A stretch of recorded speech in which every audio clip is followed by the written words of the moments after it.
মনোযোগ সহকারে নকশাটার দিকে লক্ষ্য করবেন। তারপরে আমি এর বিধিবিধান যা কিছু আছে সমস্ত কিছুই আপনাদেরকে বলছি। এই নকশাতে ভুল করা যাবে না। আপনি যদি নকশাতে ভুল করেন তাহলে ফেঁসে যাবেন।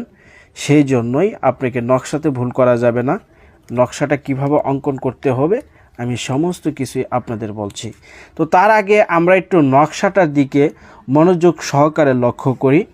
শত্রুর নাম দিবেন এইখানে অমুকের বেটা অমুক। তারপরে দেখেন এইখানে হলো পিতার নাম।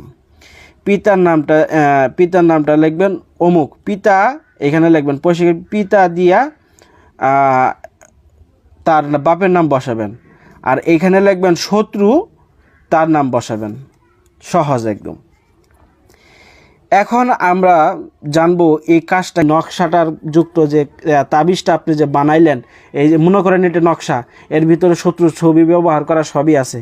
এই তাবিজটারে নিয়ে আপনি সুন্দর কইরা আপনি ওই কবরের মাঝখানে গায়রা দিবেন। যে কোনো কবর, সেই কবরটা যদি সবচেয়ে ভালো হয় শনিবার মঙ্গলবারে মরা, অথবা অপঘাতে মরা, অ্যাক্সিডেন্টে মরা, দুর্ঘটনায় মারা যাওয়ার ব্যক্তি বা ফাঁস টানায়া বিষ খায়া, এক কথায় অপঘাতে মৃত্যু যাওয়ার ব্যক্তির কবরের নাভি বরাবর আপনি এটা গায়রা দিবেন। অর্থাৎ ম্যাক্সিমাম আপনাকে 4 আঙ্গুল বরাবর পর্যন্ত গর্ত খুঁড়তে হবে। 4 আঙ্গুল গর্ত খুঁড়ে তারপরে এই নকশাযুক্ত তাবিজটা আপনি কবরের নাভি বরাবর রেখে মাটি দিবেন।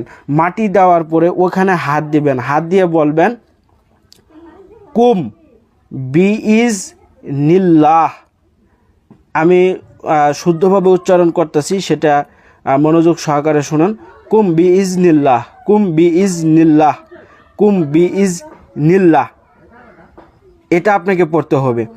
তারপরেও আমি ডিসক্রিপশনে এই মন্ত্রটা লিখে দিতেছি, ডিসক্রিপশনে দেখবেন কুম বিইজ নিল্লাহ।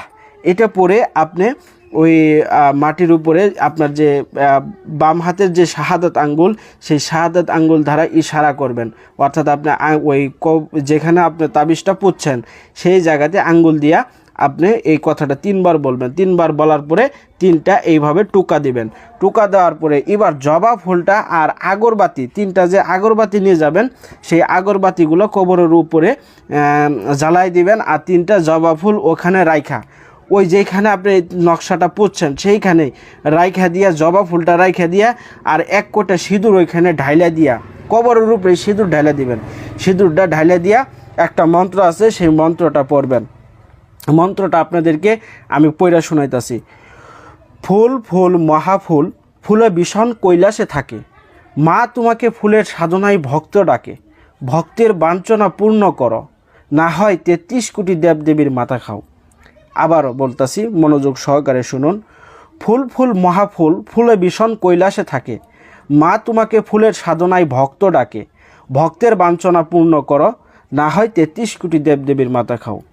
এই মন্ত্রটা পড়তে হবে। অবশ্যই তান্ত্রিক গুরু রেদওয়ান চিশতি অফিসিয়াল চ্যানেলটা সাবস্ক্রাইব করে পাশে থাকবেন।